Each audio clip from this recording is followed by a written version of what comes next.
So I think we can pretty much say that 2015 is the year that Merit died. It was already on life support. It wasn't doing very well. Maybe 2015 is just the year that we called the doctor in to actually call it. It's been struggling for a long time, but it definitely, I think in 2015, it's gone.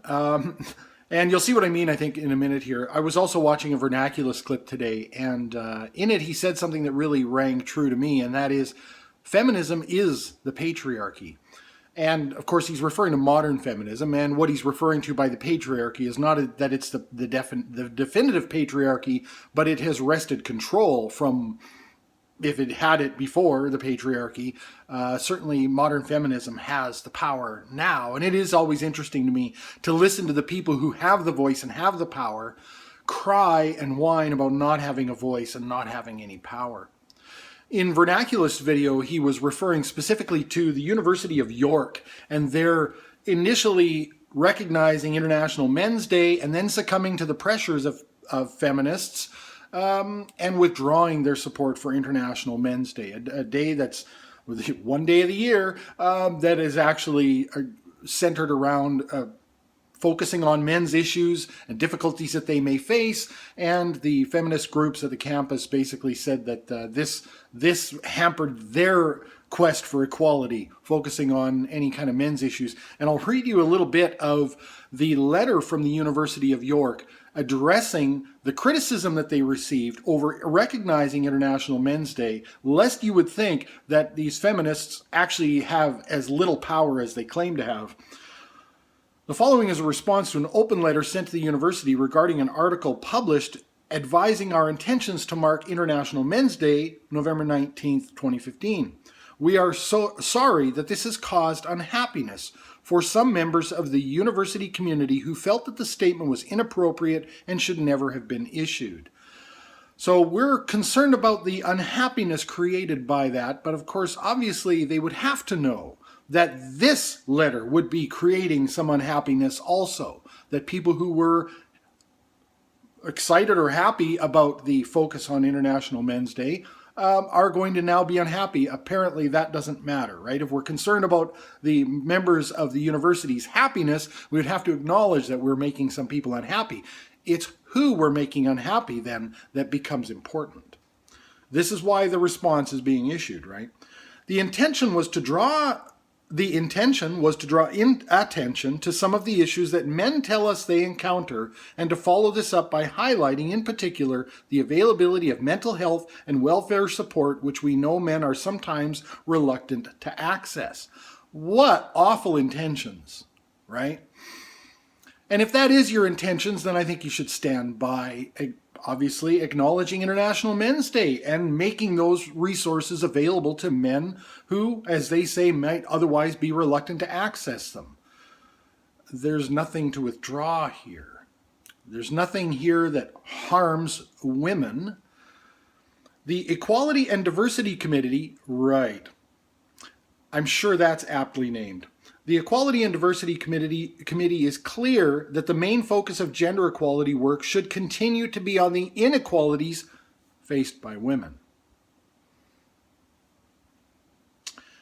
In the professoriate and senior management, we believe that we can make meaningful progress in addressing these issues while at the same time addressing other aspects of the equality and diversity agenda. To this end, we are putting in place new structures, etc., etc., etc. In the meantime, the statement marking this year's International Men's Day has been withdrawn, and we confirm that we will no longer be marking International Men's Day 2015.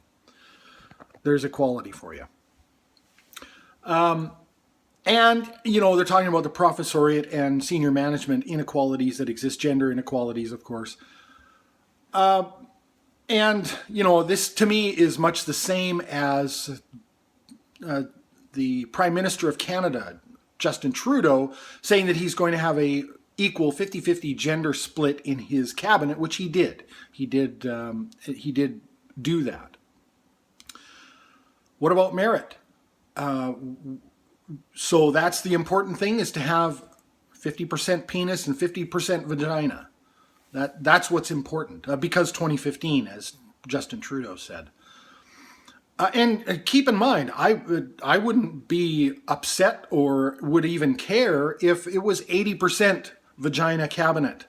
If those were the right people for the job, if those were the people that had the merit and they were the best candidates.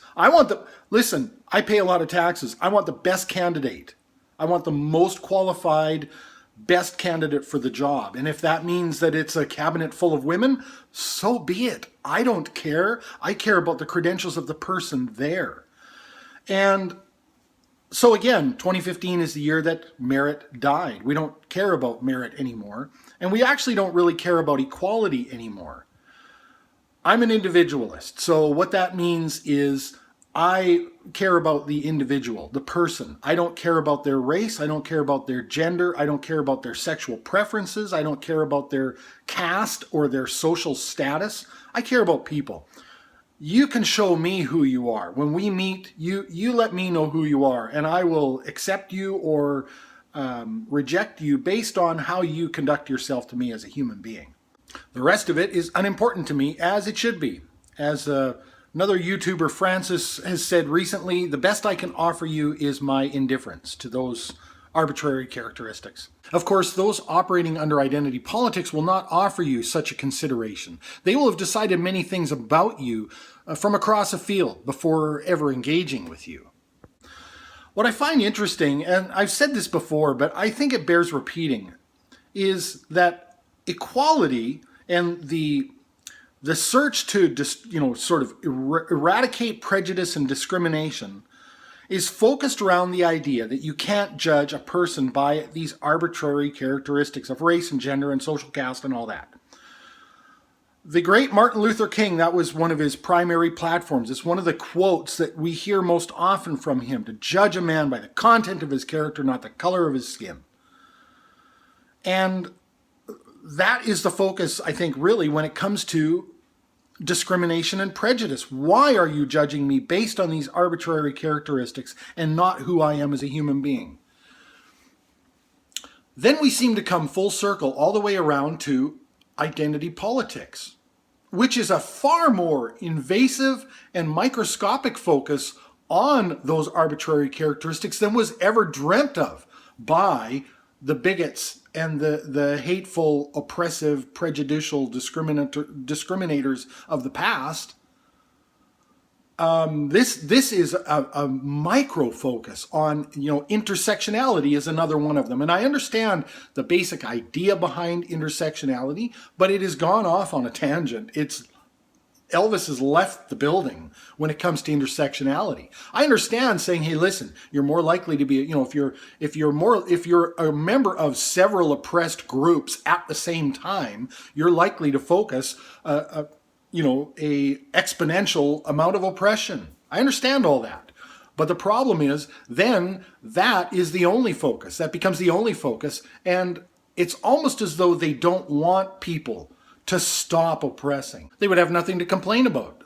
They would actually have to move on at that point. I think anytime you have a group whose focus is eradicating something, I think it's important that in the mandate for that group, they make the plans for their own disbanding, right? That the MS Society, the Cancer Society, feminism, any of these groups that has identified a problem and has said it is this group's mission to get rid of that problem, their biggest hope is that they should have to disband, because that would mean they've accomplished their goals. And I don't see that here.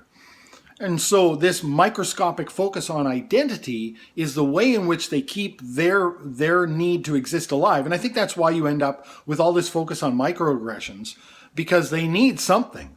And when you have equality under the law and you have equality in many other areas, then they need to focus on something. Of course, they don't focus on the other gender parity issues like the hard labor gap, the hard labor gender gap, as I've mentioned in videos previously. And that's a little bit transparent if you think about it, right? If you're going to complain about the gender gap in STEM fields and in politics and in corporate CEOs and management and that sort of thing, and you're not going to focus or even mention the gender hard labor gap, that's a little bit transparent. Look, I mean, it just blows my mind to listen to people talk about intersectionality and engage in this microscopic focus on identity politics say on the other side of their face that gender, including biological gender, is completely a social construct, and that even race is a social construct. Now, I'm all for analyzing culture and stripping it down and dissecting it into what is actually human nature, what is part of our biology, what is part of our evolutionary makeup, and what is strictly cultural BS that we can dispense with. I'm all for that. I've been saying that since I started my YouTube channel, that culture can die in a fire. Culture has no automatic validity. So everything that's cultural should be analyzed to see whether it has any ethical or moral or beneficial basis to it. And if it doesn't, then, depending on whether or not it's harmful or not harmful, we accept it or reject it based on that. We try to have a rational approach to the ways in which we conduct ourselves. And if it's just aesthetics versus ethics, and it's just something you like to do, and it's a certain dress you like to wear or something like that, that's part of your culture, and it's got no ethical content, well, then you just do it or don't do it. But the rest of it that may have an ethical component to it, well, we need to analyze that and make sure, because there are many things that are considered cultural practices that are detrimental to our progress, to our getting along with one another, and to our individual freedoms and that sort of thing, and they should be rejected. They shouldn't be given automatic validity just because they're considered cultural. And of course, what's weird, if you watch, if you just observe, is that white Western culture is sort of deemed to be automatically bad. White capitalist patriarchy, blah, blah, blah. But all other cultures are given this automatic reverence. Well, that's their culture. You can't touch that. Baloney. If one culture is under the microscope, then they all should be. So I'm all for that.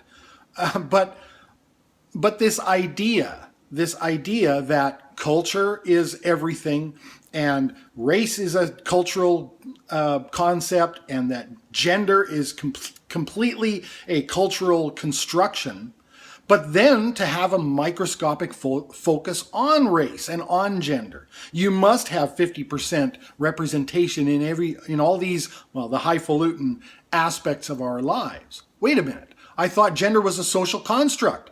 Why are you suddenly sidestepping that issue? Why are you pretending that you didn't just say that? And if gender really is a social construct, then that should be your focus, not asking for this absolute 50-50 representation in these fields. You are actually hampering your own progress, your own talking points. And that's because that's not really what they're after. This is a convenient talking point, this idea that gender is a social construct. They use it when it suits them, and when it doesn't suit them, then they quietly disregard that. I don't know. I think if gender is a social construct, including biological gender, I'd like to know why it is I didn't give birth to my daughter. Why did my wife do it? Were we just that culturally ingrained? Are we that robotic? Possibly. All I know is that watching all of this, it's pretty apparent to me that merit no longer matters. And that's dangerous. That is civilization destroying, I think. Because at least, it's going to be an exponential downturn, I think, as time goes on, if you're going to stop focusing on merit and start focusing on this equality that you've dreamt up in your mind, even though at the same time you're saying that it's all social constructs. This should be the time that merit should shine. If we've come to a recognition that race and gender and all these other things are just social constructs, and we start to dismiss all of that, then merit should be put to the top of the pile. Instead, it's been put in the bottom of the pile. It's been put in the garbage disposal. And bye-bye merit. Thanks for watching.